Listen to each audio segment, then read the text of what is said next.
Deus produzindo satisfação para a rebeldia humana. A virtude central do cristianismo é o poder do perdão e sua maior equivalência está fundamentada na atitude de como receber. Estamos em Santa Ceia. Então, quando a gente olha para os emblemas da Santa Ceia, a gente pode caracterizar vários simbolismos da Santa Ceia. Podemos simbolizar a comunhão entre irmãos, podemos simbolizar a união entre nós, o comprometimento à obra, a vinda do Senhor Jesus Cristo.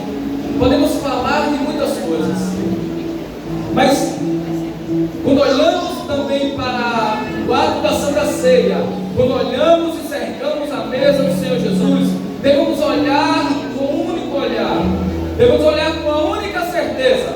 E qual seria essa certeza? Perdoados.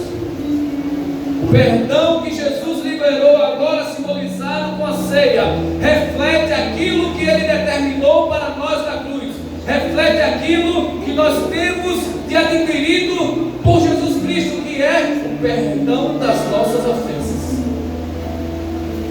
Então, nessa noite, em rápido momento, eu quero trazer algo da parte do Senhor Jesus. Eu confesso aos irmãos que quando eu fiz a escala, e eu disse assim, tá, eu vou pregar na Santa Ceia, e eu determinei pregar em outra área, eu tinha outro texto para pregar, outra linha para pregar, outras coisas eu queria falar.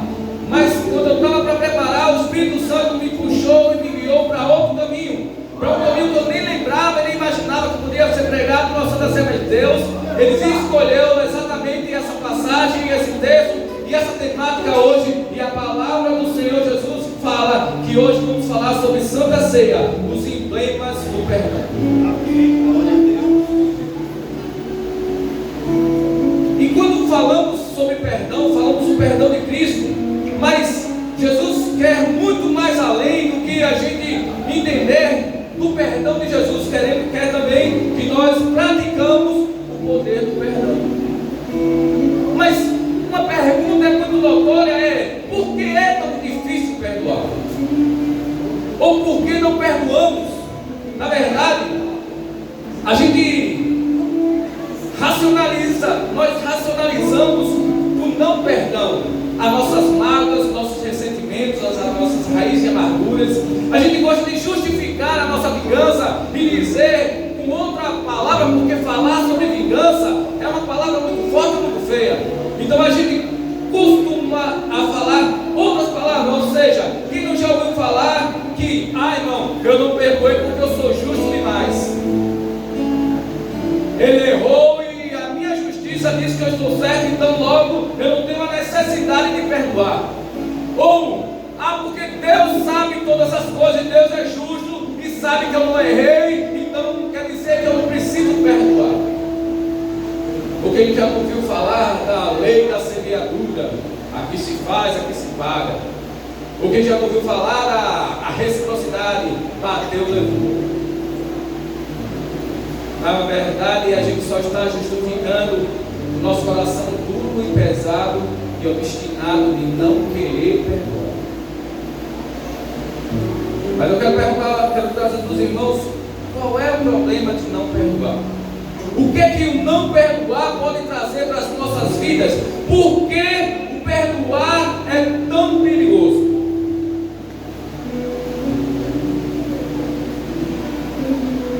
Primeiro, eu quero lhe trazer uma ideia, uma verdade plena sobre perdoar. Nós precisamos decidir perdoar. Para perdoar alguém, eu preciso decidir perdoar, porque primeiro vem a obediência, depois vem os sentimentos. Ora, quem já não disse assim, irmãos, eu só não perdoei porque eu ainda não senti de Deus em perdoar. Irmão, eu não perdoei porque meu coração passou, ainda está muito pesado. Eu não perdoei porque eu ainda não senti de Deus em perdoar. Na verdade, o perdoar é uma obediência à palavra do Senhor, porque se nós formos dominados pelos nossos sentimentos, não fazemos nada de bom para ninguém. Ou seja, decida perdoar.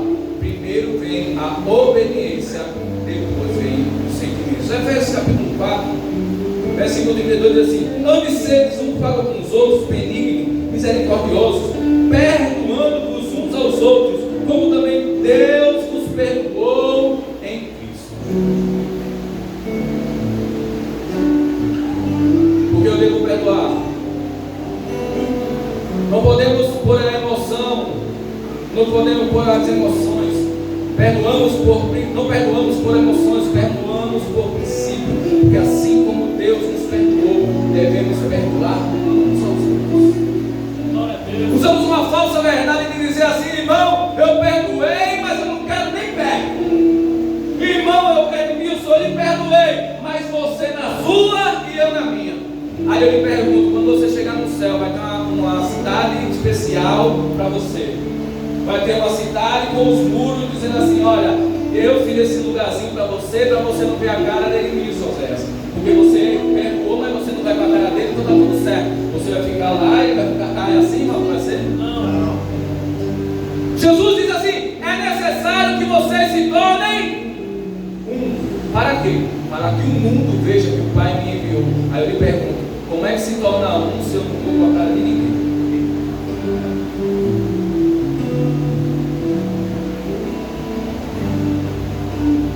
A oração, os discípulos estão perguntando a Jesus: Senhor, ensina-nos a orar. Aí Jesus faz a oração do Pai Nosso, diz: Pai Nosso. Aí entenda, o seu ofensor, Deus Pai é Pai dele também.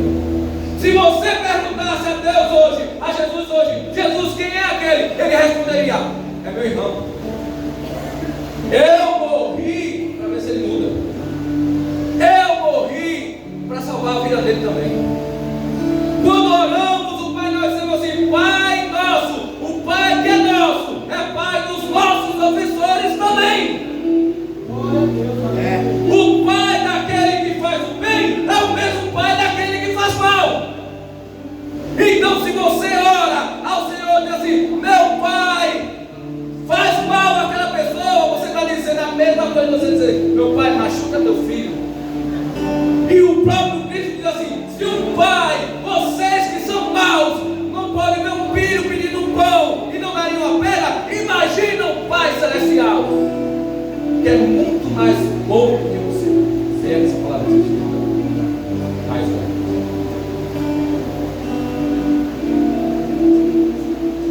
Aí a gente continua a oração e diz assim: santificado seja o teu nome. Sabe quando é que o nome de Deus é santificado na nossa vida? Quando liberamos o perdão. Glória a Deus. Glória a Deus. Sabe quando o nome de Deus é glorificado e santificado na nossa vida? Quando a gente nega o que nós somos para viver o que Ele determinou para que a gente viva. Quando Ele diz assim: Senhor, meu coração está pesado, meu coração não quer perdoar, mas a tua palavra prevalece sobre a minha vida. Então, se for para escolher entre o que eu quero e a tua vontade, permanecem a sua vontade. Glória a Deus. Sabe qual é o risco de não perdoar? É porque a gente acaba perdendo pessoas importantes na nossa vida. A Bíblia fala sobre José. Quem era José? José foi negado, xingado pelos seus irmãos, ameaçado de morte, queriam matar, decidiram vendê-lo. Esquecido pelos irmãos, longe da sua família, serviu de escravo por um tempo. Na sua escravidão, ele passou por uma injúria, uma mentira sobre ele, porque a mulher de Potifar o queria e ele o negou por integridade. E por ser íntegro de não querer, ela mentiu, disse que ele tentou fazer algo com ela de todo jeito e ele foi preso. Aí agora, vendido, escravo e prisioneiro. Mas o Deus que não dorme é aquele que vê aonde você estiver, Ele está com você. O Deus que não dorme, Ele vê as injustiças e Ele é bom bastante para justificar aquele que foi injustiçado. E a Bíblia fala bem em resumo que José se torna agora governador da maior potência do mundo, do Egito naquele tempo. Ele agora tem todo o poder, porque a única autoridade acima dele era o faraó. Abaixo do faraó, José tomava conta de tudo. E há uma fome no mundo e os seus irmãos vão comprar comprar comida no Egito. Mas aí eu lhe pergunto, qual foi a atitude de José quando viu seus irmãos? Qual foi a atitude de José quando viu aqueles que lhe venderam, aqueles que falavam mal, aqueles que não queriam por perto, aqueles que desejavam matá-lo? O que foi que José fez? Procure na Bíblia, quando você chegar na sua casa, assim que José tomou conta do Egito, ele se tornou governador do Egito. Quando ele sai do Egito, será que ele diz assim: ah, agora eu sou o mamãe, agora eu tenho toda a autoridade? Cadê a mulher de Potifar? Ah, agora eu saí da prisão, agora eu vou pegar Potifar e a mulher dele e vou fazer com que eles paguem o que eles fizeram comigo. Foi assim que ele fez? Não. Porque na verdade José tinha uma consciência entre ser feliz e ter razão. Eu prefiro ser feliz. Entre me xingar e ter meus irmãos perto, prefiro meus irmãos. Perdemos muito tempo longe. E deixa eu te falar a verdade: enquanto as pessoas estão perdendo tempo longe dos seus parentes, longe do seu marido, longe da sua esposa, longe daquele que podia estar amando, podia estar vivendo bem, por conta de uma mágoa, por conta de um pequeno ressentimento, só porque o orgulho brotou no seu coração e diz assim: eu não perdoo porque Deus está comigo. Eita Deus, glória. Porque se Deus é comigo, então o errado é Ele. Glória a Deus, aleluia. As mulheres passam semanas brigadas com seus maridos porque o cara tem um problema, uma negazinha boa, e aí não quer dar o braço a você porque eu estou certa, porque eu tenho razão, porque eu estou na verdade e ele está todo errado. Ele tem que rastejar, e quando o marido vai pedir desculpa, ou então o marido vai chegar, e isso vice-versa também. Ela chega, ela primeiro passa todo o filme da culpa do marido, passa todos os defeitos do marido para poder chegar e dizer: eu vou te perdoar porque eu sou boa demais. Em contrapartida, Jesus, quando chega, joga uma mulher adúltera nisso, adúltera, nos pés dele, acabou de chegar no alto do adultério, diz assim: mestre, olha, Jesus, olha, ato de adultério, ato de adultério. A palavra dele diz, além diz, que deve ser morta apedrejada. E você, o que é que você diz? A resposta de Jesus para aquela multidão, ele diz assim: quem nunca pecou, atire a primeira pedra. Ou seja, quem nunca precisou de um perdão, pode atirar a primeira pedra. Aleluia, Jesus. Glória a Deus. Quem nunca precisou ter um pecado perdoado, atire a primeira pedra. Quem nunca precisou da misericórdia de Deus, atire a primeira pedra.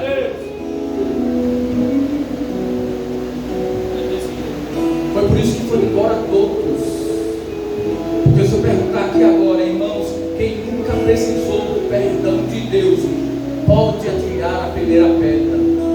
Quem atiraria? Irmão, mas eu nasci na igreja, eu me criei na igreja, mas os pecados do decorrer da história traçaram a sua vida também. Porque a própria Bíblia é categórica quando diz: aquele que diz que não tem pecado é mentiroso, e a verdade não está nele. Eita glória. Aleluia, Jesus. Mas José, ele tinha um coração tão puro, porque a Bíblia fala que ele passa anos ali, mas Deus cura o coração dele, até porque ele tem 2 filhos, e o primeiro nome do filho é Manassés, Deus me fez esquecer, e o segundo nome, Efraim, Deus me fez prosperar. Ou seja, a história de José era: Deus me fez esquecer as ofensas, e o segundo, Deus me fez prosperar. Deixa eu te falar uma verdade: tem muita gente que quer a prosperidade de Deus, quer viver bem, quer ter paz, mas não se cura aqui dentro. Glória.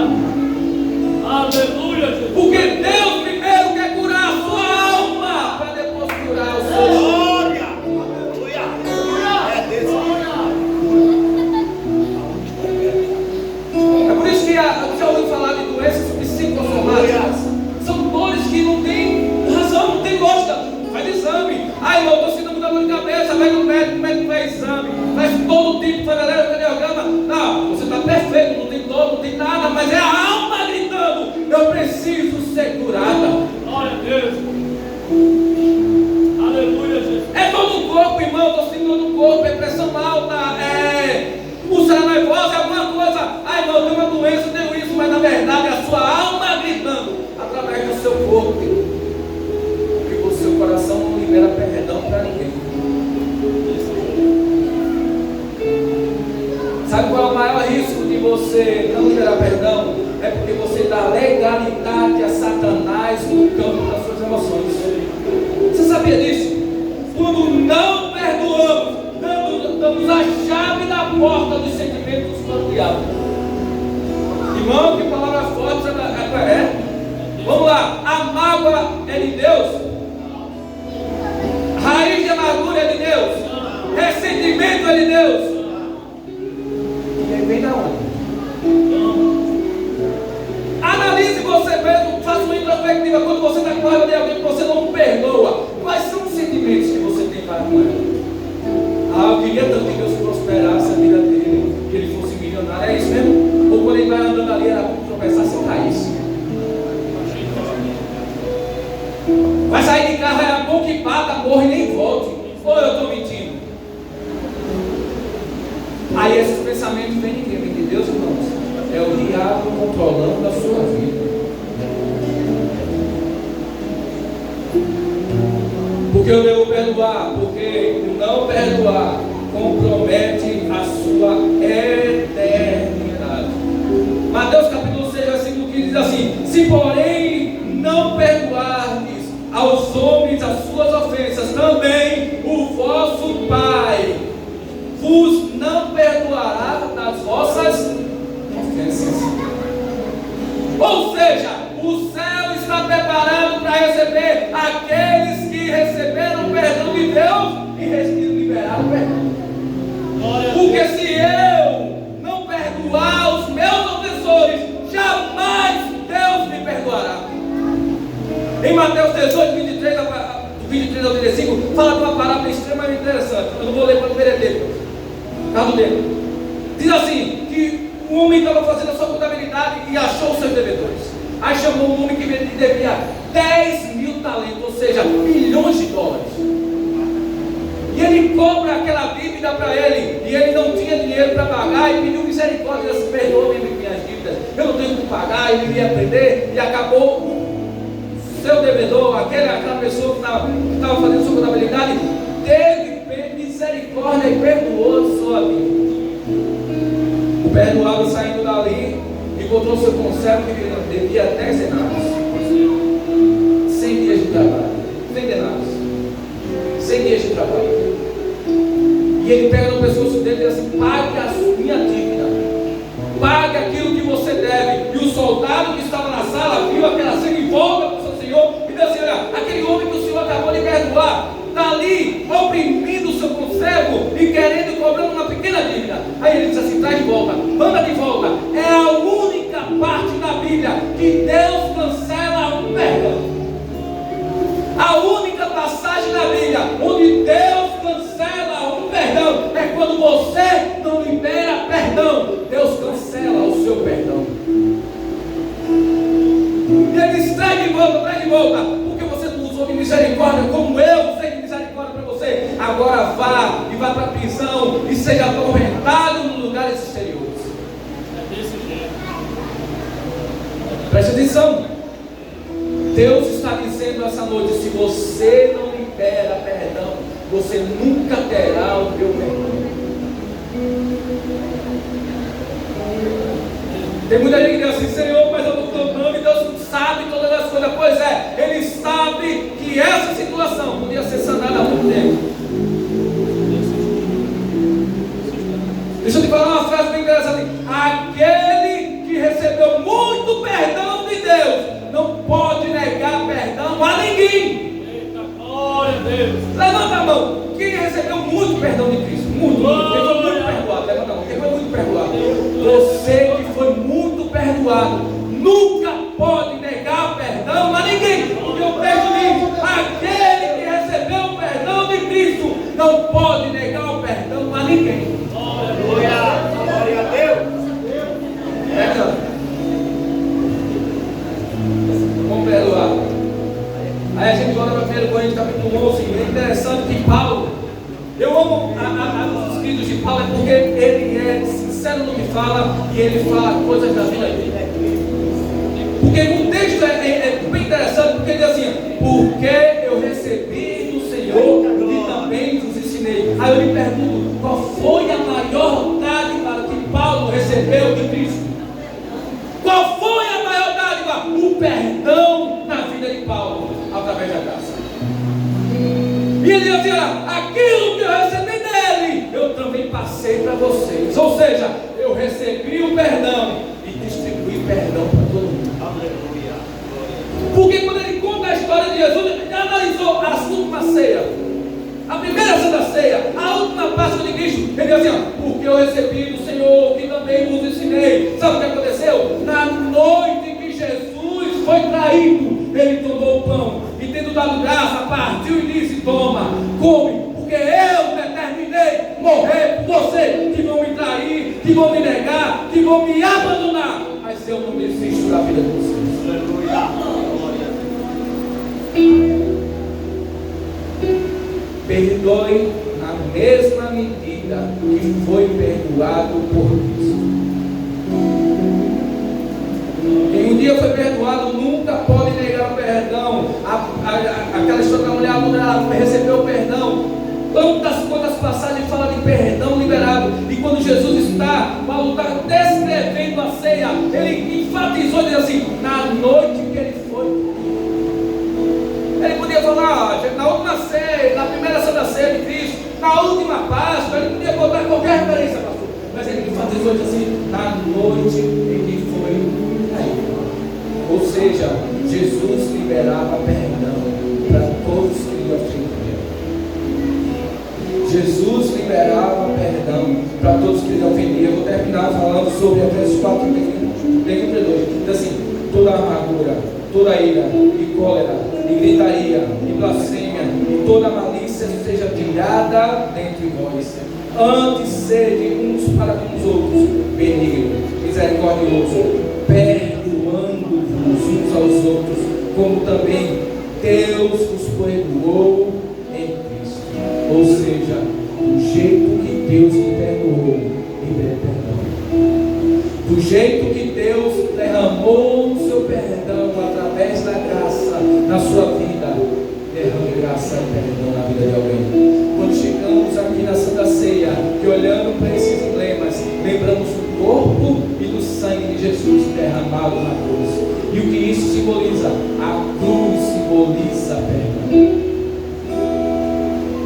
O amor de Deus que foi revelado na terra, foi revelado através do perdão. Quando Jesus disse a Nicodemos que Deus amou o mundo de tal maneira que deu o seu Filho para que todo aquele que nele crê não pereça, mas tenha vida eterna. Ele queria dizer assim, olha, Deus amou tanto o mundo que libera o seu amor através do perdão. Então que nessa noite, antes de cear, libere o perdão. Irmão, mas o meu ofensor não está aqui, mas perdoe. Se você não puder falar com ele agora, quando chegar em casa, quando terminar a ceia, libere o seu perdão para com ele. Tenha um coração perdoador, porque Cristo se revela através do perdão. E essa noite é a noite de perdoar, mas não é perdoar a boca para fora, porque o Bíblia diz assim, perdoar é muito mais do que estender a mão e dizer eu te perdoo, meu irmão, mas vem daqui de dentro, ó. Sai do seu interior, porque se nós não perdoarmos de fato, não teremos perdão de Deus, amém? Eu agradeço por oportunidade, em nome de Jesus.